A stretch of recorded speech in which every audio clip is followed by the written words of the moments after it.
سنا وہ بھی آ گئی، جس نے قرآن کو سینے سے لگایا وہ بھی آ گئی، جس نے قرآن کو چوما وہ بھی آ گئی، جس نے پڑھا وہ بھی آ گئی۔ دیکھ لو کہ قرآن مجید اللہ تبارک و تعالیٰ نے حضور علیہ السلام پر نازل فرمایا۔ حضرت جبرائیل علیہ السلام لے کر فرشتوں میں سب سے جو بڑا فرشتہ ہے، سردار ہے، وہ حضرت جبرائیل علیہ السلام، انہوں نے حضور علیہ السلام کو پڑھ کے سنایا قرآن مجید۔ اب علماء فرماتے باقی جتنے بھی فرشتے ہیں وہ قرآن پڑھنا چاہیں پڑھ ہی نہیں سکتے، وہ سن سکتے ہیں، سننے کے لیے جمع ہو جاتے ہیں، باقی فرشتے قرآن نہیں پڑھ سکتے، ان کے اندر طاقت ہی نہیں۔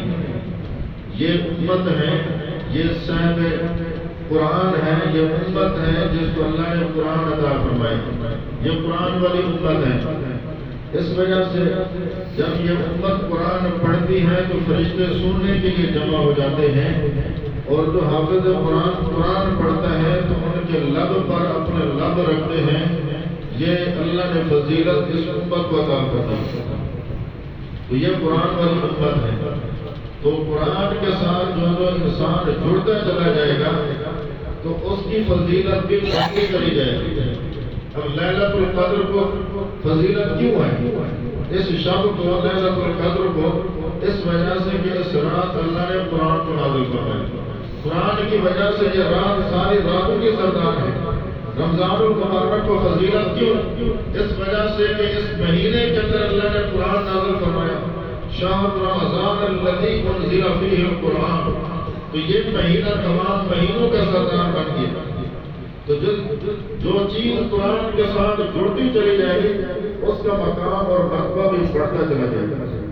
امام اعظم رحمۃ اللہ علیہ جس کی قرأت میں ہم پڑھتے ہیں قرآن مجید، بہت بڑے قرآن کے داعی تھے، قرآن کے عاشق تھے۔ بہت سارے لوگوں کی قسمیں ہوتی ہیں، کوئی قرآن پڑھنے والا ہوتا ہے، کوئی قرآن لکھنے والا ہوتا ہے، کوئی قرآن کا پیغام پہنچانے والا ہوتا ہے، کوئی عاشق قرآن ہوتا ہے۔ تو امام اعظم رحمۃ اللہ علیہ یہ عاشق قرآن تھے، ہر وقت قرآن زبان سے پڑھتے رہتے تھے۔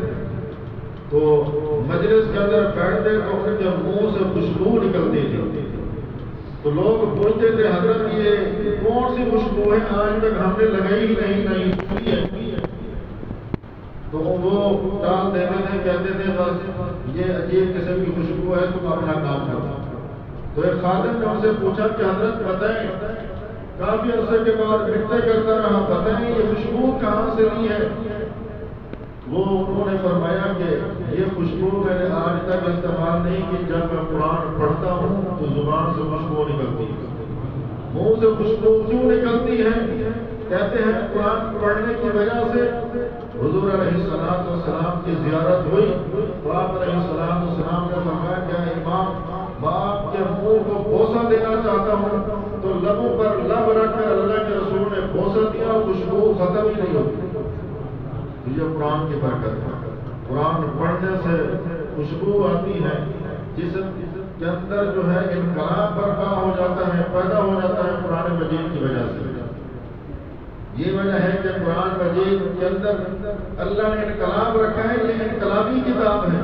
کوئی اگر سمجھ کر پڑھے تو صحیح، کوئی اس کے قریب آئے تو صحیح، کوئی قرآن کو عشق کے ساتھ پڑھے تو صحیح، عاشق قرآن بن کر پڑھے تو صحیح۔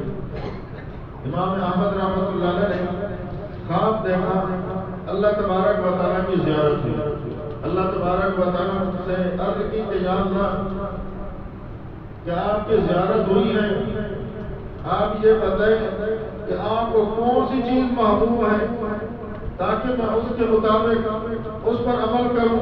اللہ تبارک و تعالیٰ نے فرمایا کہ قرآن مجید، فرمایا کہ یا اللہ قرآن سمجھ کر پڑھوں یا بغیر سوچے سمجھے؟ اللہ نے فرمایا فہم او کان بلا فہم، سمجھ کر پڑھے یا بغیر سوچے سمجھے، مجھے قرآن محبوب ہے۔ اب یہ قرآن انقلابی کتاب ہے، باقی ساری کتابیں اللہ نے لکھ کے بھیجی ہے، قرآن اللہ نے پڑھ کے بھیجا ہے، اللہ کے اندر سے نکل کے آیا ہے۔ اس وجہ سے حضور علیہ السلام نے فرمایا تبرک بالقرآن، قرآن سے برکت حاصل کرو۔ فَإِنَّهُ کلام اللہ، یہ اللہ کا کلام ہے۔ کلام متکلم کی صفت ہوتی ہے کہ جس طرح اللہ ہمیشہ ہے، قرآن بھی ہمیشہ رہے گا۔ اللہ غیر مخلوق ہے، قرآن بھی غیر مخلوق ہے۔ اللہ ہمیشہ رہے گا، قرآن بھی ہمیشہ رہے گا۔ اللہ ہمیشہ تو اس کی صفت بھی ہمیشہ رہے گا۔ اللہ کو کوئی نہیں عاجز کر سکتا، تو قرآن کو بھی کوئی عاجز نہیں کر سکتا۔ تو یہ اللہ کا کلام ہے، تو انقلابی کتاب ہے۔ صحابہ کرام جب قرآن نازل نہیں ہوا تھا، سارے جہلاء مکہ تھے، مکہ کے جاہل تھے، لیکن جس وقت قرآن نازل ہوا تو صحابہ کرام بن گئے، قرآن کے داعی بن گئے، اولئک هم الراشدون بن گئے، رشد و ہدایت کے مینارے بن گئے، ہدی للناس بن گئے، تمام لوگوں کی ہدایت کا ذریعہ بن گئے۔ اللہ نے قرآن مجید کے اندر فرمایا یہ کوئی عام کتاب نہیں، یہ متقین کی ہدایت کے لیے ہے، یہ ہدی للناس کتاب ہے، یہ شفاء للناس کتاب ہے، یہ ویشفی صدور قوم مؤمنین کتاب ہے، سینوں کے اندر بیماریوں کو ختم کرنے والی کتاب ہے، اور یہ کتاب موعظہ ہے، نصیحت ہے۔ قد جاءکم موعظۃ من ربکم وشفاء لما فی الصدور۔ اللہ فرماتے ہیں یہ قرآن ہدایت بھی ہے، یہ لوگوں کی ہدایت کے لیے بھی ہے، اور یہ کتاب متقین کی ہدایت کے لیے بھی ہے، یہ شفا بھی ہے، اور یہ تم کو فرمایا کہ جہنم سے بچانے والی کتاب بھی ہے۔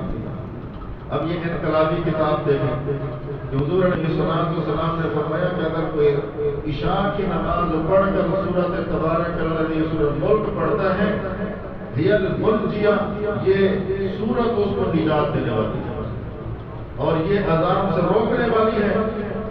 اور جس وقت انسان سورۃ ملک پڑھ کے سوتا ہے، ہمیشہ عادت بنا لیتا ہے، جب وفات پا جاتا ہے تو قبر کے اندر اس کو رکھا جاتا ہے تو یہ سورۃ ملک شکل بن کر آ جاتی ہے، اور یہ آ کر سب سے پہلے عذاب کو روکتی ہے۔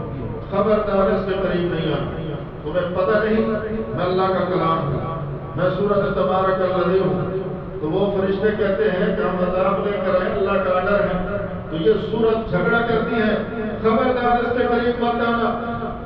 پھر وہ سورت اللہ کے پاس جاتی ہے، کہتی ہے کہ یا اللہ میں تو آپ کا کلام ہوں، آپ کی صفت ہوں، آپ کے اندر سے نازل ہوا ہوں، نکلا ہوں، اور یا تو یہ ہے کہ مجھے قرآن سے نکال دو، اگر مجھے قرآن سے نہیں نکالتے، میں آپ کا کلام ہوں، قرآن کا حصہ ہوں، تو پھر اس قبر والے کو عذاب کے لیے فرشتوں کو دور کر دو، روک دو اس کو، قریب کے قریب مت ہے۔ اللہ تبارک و تعالیٰ فرماتے ہیں اے سورۃ ملک جا، جیسے تو مناسب سمجھے ویسے کر۔ سورۃ ملک آتی ہے، عذاب والے فرشتوں کو دور ہٹاتی ہے، کہتی ہے کہ اس کو آج کے بعد کسی قسم کی کوئی پریشانی نہیں، کوئی عذاب نہیں ہوگا، ہمیشہ کے لیے سکون کے ساتھ رہے گا۔ پھر یہ سورت سینے سے چمٹ جاتی ہے اور اس انسان کے لب پر اپنے لب رکھتی ہے اور کہتی ہے کہ جب تک میں موجود ہوں تمہیں عذاب نہیں ہوگا۔ دیکھو یہ انقلابی کتاب ہے، صحابہ کرام نے سنا تو انقلاب برپا ہوا، جنہوں نے سنا تو ان کے اندر انقلاب آیا، اور جس وقت جنات نے قرآن کو سنا تو آسمان پر ان کا داخلہ بند ہو گیا۔ پھر جنات نے آپس میں مشورہ کیا کہ کس وجہ سے ہمارا داخلہ بند ہوا، تو مکہ کے اندر انہوں نے وقت بھیجا جنوں کی ایک جماعت نے، تو جس وقت انہوں نے حضور علیہ السلام کو قرآن پڑھتے ہوئے سنا تو سورۃ جن کے اندر آتا ہے انا سمعنا قرآن عجبا، ہم نے قرآن کو سنا ہے، بہت عجیب و غریب کتاب ہے، یہدی الی الرشد فآمنا بہ، یہ ہدایت کی طرف ہمیں کمال کی طرف پہنچانے والی ہے، رہنمائی کرنے والی ہے، ہم ایمان لیں۔ جنہوں نے قرآن سنا تو ایمان لیں، شرک کو چھوڑ دیا۔ حضرت عمر نے قرآن سنا تو کفر کو چھوڑ دیا، قاتل سے حضور علیہ السلام کی گود میں آ گئے، کلمہ پڑھ کر اسلام میں داخل ہو۔ حضرت جعفر بن طیار نے قرآن سنایا تو نجاشی نے جس وقت قرآن سنا تو بادشاہ تھا، اس نے کلمہ پڑھا، ان کی زندگی کے اندر انقلاب آیا۔ تو صحابہ کرام نے قرآن سنا تو ان کی زندگی میں انقلاب برپا ہو گیا۔ تو یہ رات لیلۃ القدر کی رات ہے. اسی رات کے اندر لیلۃ القدر میں اللہ نے قرآن کو نازل فرمایا. لیلۃ القدر کی بہت بڑی فضیلت ہے. جو انسان عبادت کرتا ہے تھوڑی دیر کے لیے بھی 83 سال 4 مہینے کا اس کو ثواب ملتا ہے. اسی طرح آپ دیکھ لیں جو اعتکاف کے اندر بیٹھے ہیں، اعتکاف بہت بڑی فضیلت ہے رمضان مبارک کی. فرمایا کہ جو انسان اعتکاف میں بیٹھتا ہے وہ اللہ کا مہمان بن جاتا ہے. اللہ فرماتے میرے در پہ آ کے بیٹھ گیا ہے، اب میں ان کے سارے گناہوں کو معاف کرتا ہوں. فرشتے چکر لگا رہے ہیں، اللہ کو جا کر رپورٹ پیش کر رہے ہیں، یا اللہ تیری دربار کے اندر لوگ بیٹھے ہیں تیری عبادت کر رہے ہیں. اللہ فرماتے ہیں کہ میں سب کے گناہ معاف کر دیے. جو حیات لے کر آیا ہے، جو جو چیز مانگ رہا ہے، میں ان کی ساری دعاؤں کو قبول کر رہا ہوں، ان کی ساری دعاؤں کو منظور کر رہا ہوں، ان کے سارے گناہوں کو معاف کرتا ہوں. اللہ تبارک و تعالیٰ سے دعا ہے اللہ تبارک و تعالیٰ عمل کرنے کی توفیق عطا فرمائے. تمام ساتھی اپنی جگہ پر بیٹھے رہیں. ساتھی مٹھائی تقسیم کریں گے، انشاءاللہ دودھ بھی ہے، دودھ آپ حضرات کے لیے وہ بھی پلایا جائے گا. پھر اس کے بعد دعا کریں.